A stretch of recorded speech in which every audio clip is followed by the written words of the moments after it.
नमस्कार दोस्तों। नवरात्रि का महापर्व बहुत ही शुभ और मंगलकारी माना जाता है। नवरात्रि के पूरे 9 दिन गंगा जल की हर एक बूंद की तरह पवित्र माने जाते हैं। ये शुभ समय भक्तों के जीवन में खुशियों की सौगात लेकर आता है। दोस्तों, आपको बता दें, 2024 में इस साल मां दुर्गा घोड़े पर सवार होकर पृथ्वी लोक में पधारेंगे। शास्त्रों में वर्णित है तथा मान्यताओं के अनुसार अगर चैत्र नवरात्रि पर यदि माता दुर्गा का आगमन उनके वाहन सिंह पर नहीं बल्कि घोड़े पर होगा तो मान्यता है कि माता दुर्गा का घोड़े पर सवार होकर आना बहुत ही अशुभ और अकल्याणकारी माना जाता है।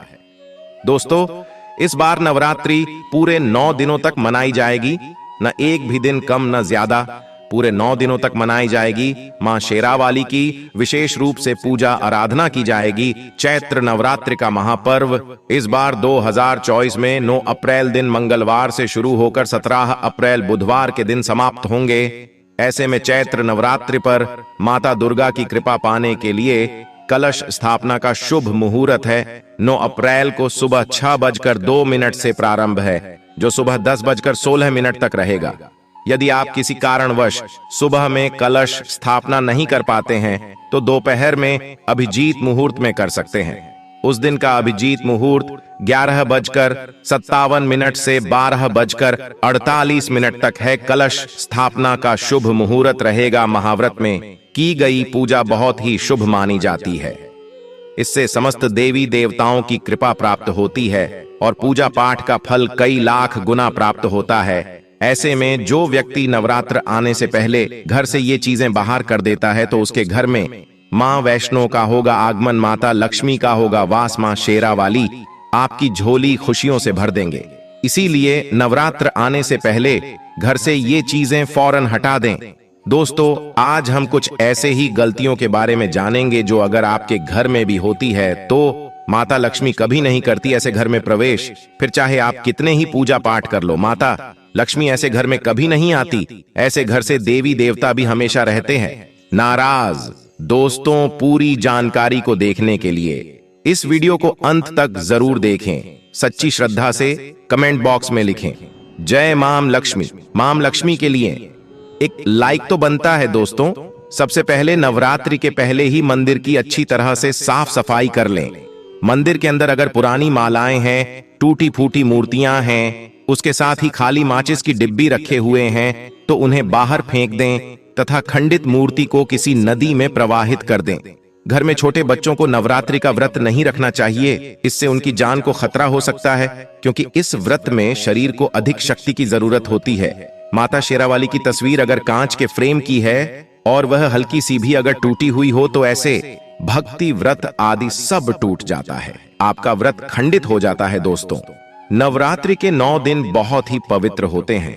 नवरात्रि के 9 दिनों घर को साफ सुथरा और पवित्र रखना अति आवश्यक है। इसीलिए नवरात्रि के 9 दिनों में ब्रह्मचर्य का पालन किया जाता है और तामसिक भोजन ग्रहण नहीं किया जाता।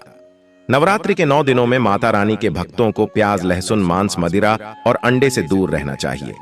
अधिकतर भक्त नियम का पालन भी करते हैं, लेकिन वह एक गलती कर बैठते हैं।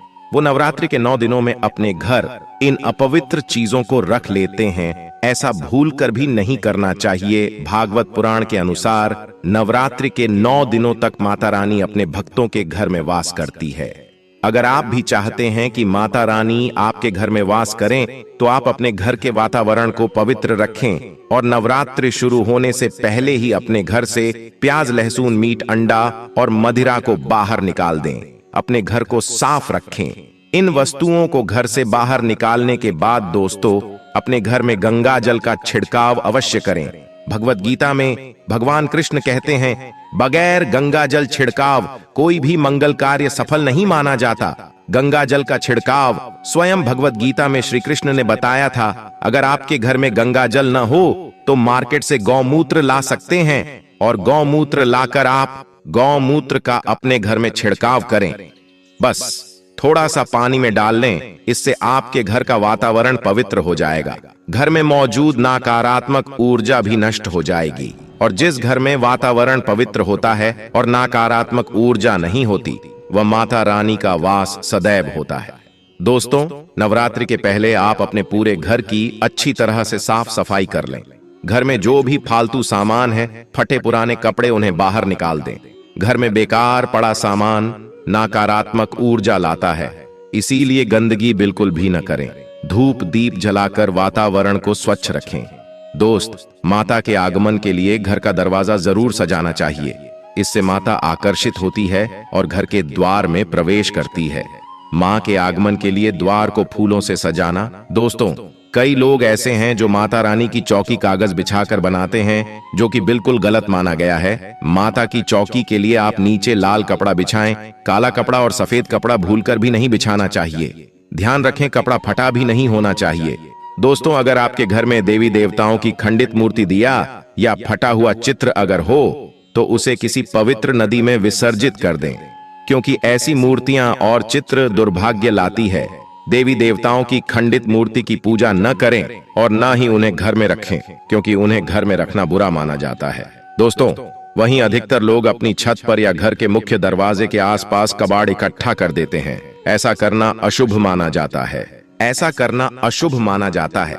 अगर दोस्तों, आपने भी अपने घर में घर के मुख्य दरवाजे पर या छत पर या फिर खासकर घर की उत्तर दिशा में कबाड़ इकट्ठा कर दिया है, तो नवरात्रि शुरू होने से पहले उस कबाड़ को घर से अवश्य ही निकाल दें।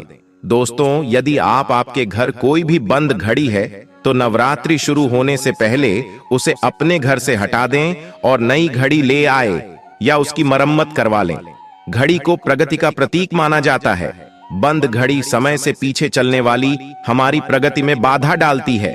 इसीलिए नवरात्रि शुरू होने से पहले ही आप बंद घड़ी को घर से बाहर निकाल दें। दोस्तों, अगर आपके घर के मंदिर में किसी भी तरह का कोई फालतू सामान रखा है, जैसे कि सड़े गले फूल, अगरबत्ती, धूप बत्ती के डिब्बे या माचिस आदि के डिब्बे या कोई भी खाली पैकेट मंदिर में न रखें, या फिर कोई फटी पुरानी धार्मिक पुस्तक या भगवान के कोई भी पुराने कपड़े जो खस गए हैं या मुकुटमाला जो खराब हो गई है, तो उन्हें आप जितना जल्दी हो सके अपने मंदिर से हटा दी।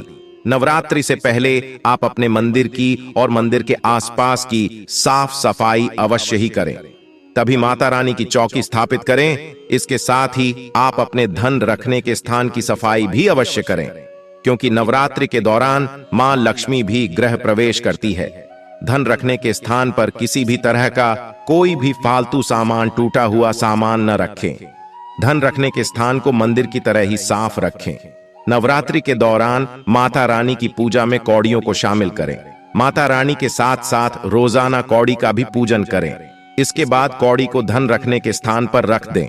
ऐसा करने से बरकत हमेशा होती है। अगर आपके पास पुराने जूते चप्पल इकट्ठे हो गए हैं, तो नवरात्रि से पहले उन्हें घर से बाहर निकाल दें। पुराने जूते चप्पल की अशुभता के कारण ही घर में नकारात्मक ऊर्जा आती है और घर में अशांति और तरह का माहौल रहता है। दोस्तों, नवरात्रि आने से पहले घर से निकालना न भूलें। अगर जिस घर में ज्यादा होता है, उस घर में माता रानी का भी वास नहीं करती।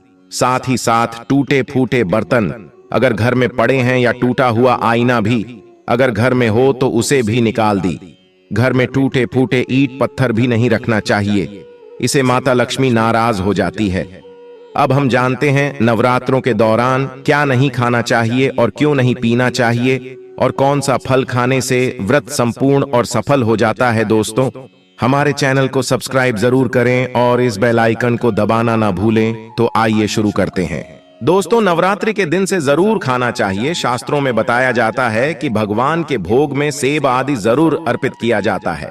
अगर आपका व्रत है तो आपको केला, पपीता, तरबूज और मीठे अंगूर जरूर खाना चाहिए। इन फलों से व्रतधारी को शक्ति मिलती है और व्रत संपूर्ण हो जाता है। शास्त्रों में बताया जाता है कि नवरात्रों के दिनों में केला जरूर खाना चाहिए।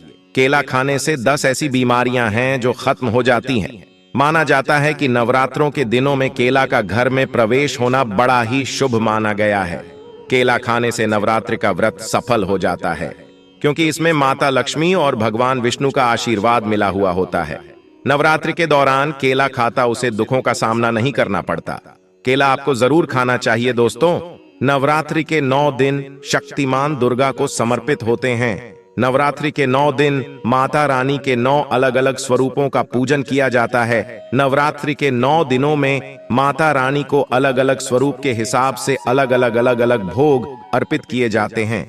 लेकिन क्या आप जानते हैं, कुछ ऐसी वस्तु हैं जिन्हें नवरात्रि के दौरान भूलकर भी माता रानी को अर्पित नहीं करना चाहिए। अगर इन वस्तुओं को आप गलती से भी माता रानी को अर्पित कर देते हैं तो आपको व्रत और पूजन का पूर्ण लाभ नहीं होगा। इसीलिए माता रानी की कृपा प्राप्त करने के लिए आपको यह जानना अति आवश्यक है कि वह कौन सी ऐसी वस्तु है जो माता रानी के पूजन में भूलकर भी इस्तेमाल नहीं करना चाहिए। तो आइए मां का जयकारा लगाते हुए वीडियो को शुरू करते हैं। दोस्तों, नंबर 1, नवरात्रि के दौरान शादीशुदा महिलाओं को सफेद कपड़े पहनकर पूजा पाठ नहीं करना चाहिए। साथ ही साथ काले कपड़े भी नहीं पहनना चाहिए, इससे पूजा व्रत आदि खंडित हो जाती है। माता की चौकी जब आप लगाएं तो उसके नीचे कागज नहीं लगाना चाहिए। माता की चौकी हमेशा लाल कपड़ा बिछाकर ही बनाना चाहिए। हमेशा याद रहे, नवरात्रों के इन 9 दिनों तक व्रतधारी को अपना आसन चौकी के आगे ही लगाना चाहिए और मंदिर को नवरात्रों के दौरान अकेला नहीं छोड़ा जाता। बहुत ही अशुभ माना जाता है। इससे दुर्गा माता नाराज हो जाती है और हमेशा के लिए चली जाती है। दोस्तों, नंबर 2, नारियल हिंदू धर्म में नारियल को समृद्धि, धन, श्रद्धा और सम्मान का सूचक माना जाता है।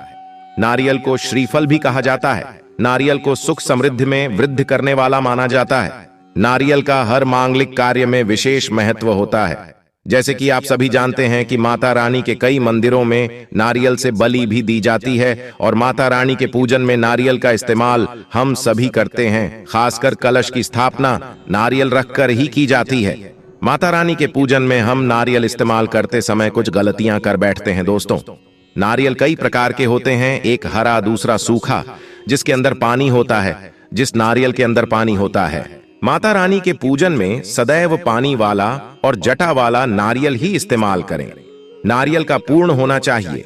नारियल चटका हुआ या टूटा हुआ नहीं होना चाहिए, क्योंकि साबुत नारियल ही पूर्ण और पवित्रता का प्रतीक होता है। साबुत नारियल ही सुख समृद्धि का प्रतीक होता है। साबुत नारियल को ही श्रीफल यानी कि मां लक्ष्मी का फल कहा जाता है। नवरात्रि में माता रानी के कलश की स्थापना करते समय जटा वाला यानी पानी वाला नारियल ही कलश पर स्थापित करना चाहिए। साथ ही यह ध्यान रखना चाहिए कि नारियल को सदैव कलश के ऊपर लेटा कर रखना चाहिए। घट स्थापना करते समय कभी भी नारियल को खड़ा करके नहीं रखा जाता। नारियल को सदैव लेटाकर कलश के ऊपर रखा जाता है। साथ ही नारियल को स्थापित करने से पहले आप नारियल को लाल कपड़े में लपेटकर उस पर लाल चुनरी ओढ़ाकर आप नारियल को कलश के ऊपर स्थापित करें। शास्त्रों के अनुसार कलश के ऊपर जब सही तरीके से नारियल रखा जाता है और सही प्रकार का नारियल रखा जाता है, तब यह व्रत और भोजन का पूर्ण फल प्राप्त होता है। यह भी ध्यान रहे कि महिलाएं माता रानी को नारियल अर्पित कर सकती है, लेकिन कभी भी माता रानी के सामने नारियल को भूलकर भी नहीं वदेरना, क्योंकि नारियल बीज रूप होता है और स्त्रियां बीज रूप से ही शिशु को जन्म देती हैं। इसीलिए कभी भी महिलाओं को नारियल नहीं तोड़ना चाहिए। नवरात्रि में माता रानी का व्रत और पूजन किया जाता है, लेकिन नवरात्रि के दौरान सबसे ज्यादा महत्व होता है कन्या पूजन का। दोस्तों, माना जाता है व्रत और उपासना से माता रानी इतना पसंद नहीं होती है जितना कि कन्या पूजन से होती है। नवरात्रि में छोटी छोटी कन्याओं को माता रानी का स्वरूप माना जाता है। कन्याओं को भोग लगाया जाता है, उन्हें प्रसन्न किया जाता है और बदले में आशीर्वाद मांगा जाता है।